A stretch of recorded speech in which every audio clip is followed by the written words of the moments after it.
జనసేన ఉమ్మడి జాబితా రిలీజ్ అయిన తర్వాత జగన్మోహన్ రెడ్డి గారు చెప్పే వై నాట్ 175 ఎందుకు రీచ్ కాలేము అనేది ఎవరికి కూడా డౌట్ లేదు. ఖచ్చితంగా రీచ్ అవుతాం 175కి 175 అని ఈరోజు వైఎస్ఆర్సీపీ శ్రేణులంతా చాలా చాలా హ్యాపీగా ఉన్నారు.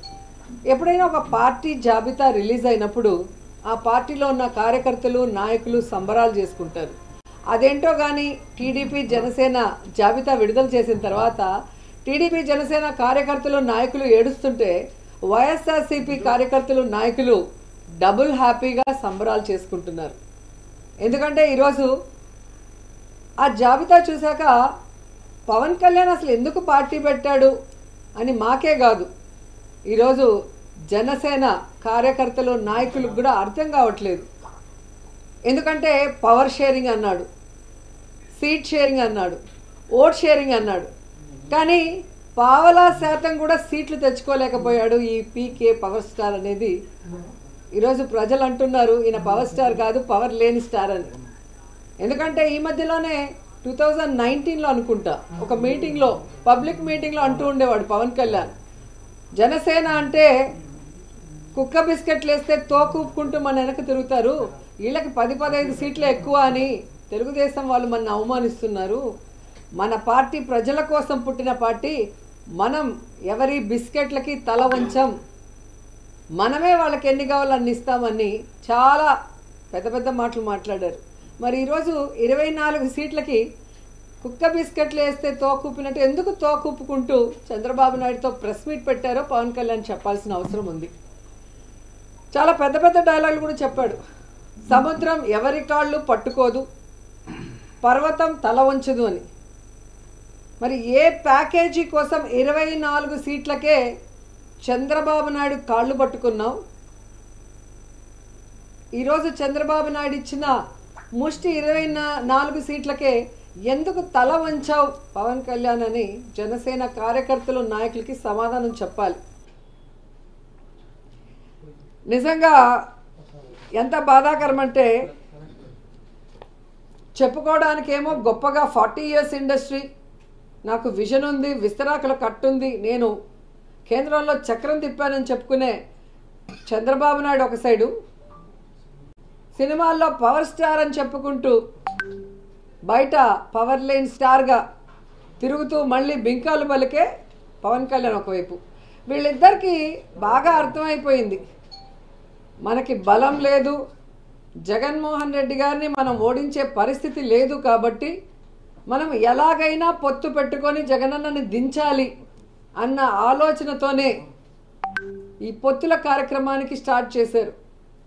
కొద్దిసేపు బీజేపీ సంకనెక్కాలని చూస్తారు, బీజేపీ సంఖ ఎత్తించుకోపోతే కాంగ్రెస్ సంకనెక్కాలని చూస్తారు, ఆ కాంగ్రెస్ ఎక్కించుకోకపోతే పిల్ల పార్టీలతో పోవాలని చూస్తారు. అంటే వాళ్ళల్లో వాళ్ళకి ఒక గందరగోళం, ఎవరితో పొత్తు పెట్టుకోవాలి, ఎలా వెళ్ళాలి, ఎవరు మనని పొత్తు పెట్టుకోవడానికి అవకాశం ఇస్తారో అర్థం కాకుండా గందరగోళం పరిస్థితిలో ఈరోజు 118 స్థానాలు అనౌన్స్ చేశారనేది మనం అర్థం చేసుకోవాలి. కానీ ఆ 118 స్థానాల్లో 24 స్థానాలు జనసేనకి ఇచ్చారు, మిగతా స్థానాలు తెలుగుదేశం పార్టీకి ఇస్తే అందులో చంద్రబాబు నాయుడు స్థానం కుప్పం అని ఆయన అనౌన్స్ చేసుకున్నాడు, బాలకృష్ణ స్థానం హిందూపురం అని అనౌన్స్ చేశారు, అలాగే లోకేష్ మంగళగిరి స్థానం అని అనౌన్స్ చేసుకున్నారు. కానీ పవన్ కళ్యాణ్ ఎక్కడ నించోలో ఏ స్థానమో కూడా ఇంకా చంద్రబాబు నాయుడు డిసైడ్ చేసేంత వరకు అనౌన్స్ చేసుకోలేని దౌర్భాగ్య పరిస్థితిలో ఉన్నారు. అంటే అర్థం ఏంటి? ఒక చోట ఓడిపోయిన వాడికి మొదటి ఇచ్చారు, 2 చోట్ల ఓడిపోయిన వాడికి తర్వాత ఇస్తాంలే సెకండ్ జాబితాలో అని ఒక కేర్లెస్నెస్ ఏమో పవన్ కళ్యాణ్ చంద్రబాబు నాయుడిని అడిగి తెలుసుకోవాలని కూడా ఈ సందర్భంగా తెలియజేసుకుంటున్నా.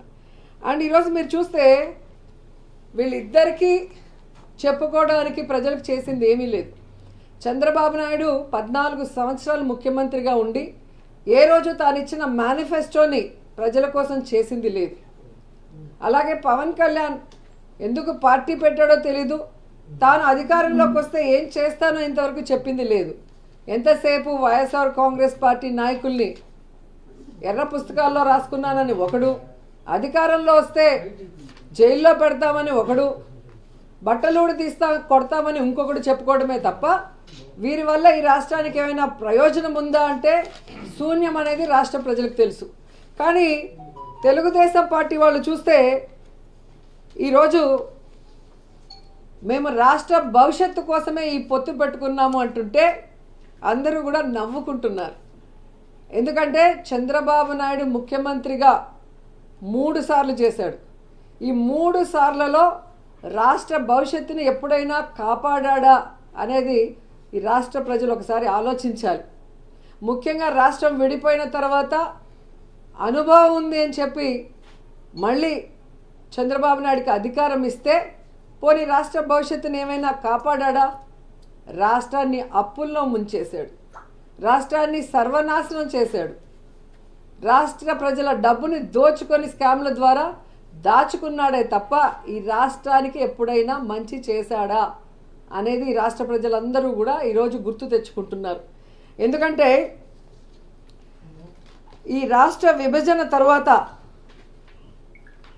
చంద్రబాబు నాయుడు ఈ రాష్ట్రానికి చేసింది ఏంటయ్యా అంటే ప్యాకేజీ కోసం ప్రత్యేక హోదాను తాకట్టు పెట్టేశాడు, కమిషన్ల కోసం కాంట్రాక్ట్ల కోసం పోలవరాన్ని తాకట్టు పెట్టేశాడు, రియల్ ఎస్టేట్ వ్యాపారం కోసం అమరావతిని తాకట్టు పెట్టేశాడు, ఓటుకి నోటు కేసులో దొంగలా దొరికిపోయి ఉమ్మడి రాజధానిని కేసీఆర్ గారికి తాకట్టు పెట్టి దొంగలా అర్ధరాత్రిలో పారిపోయి వచ్చాడు.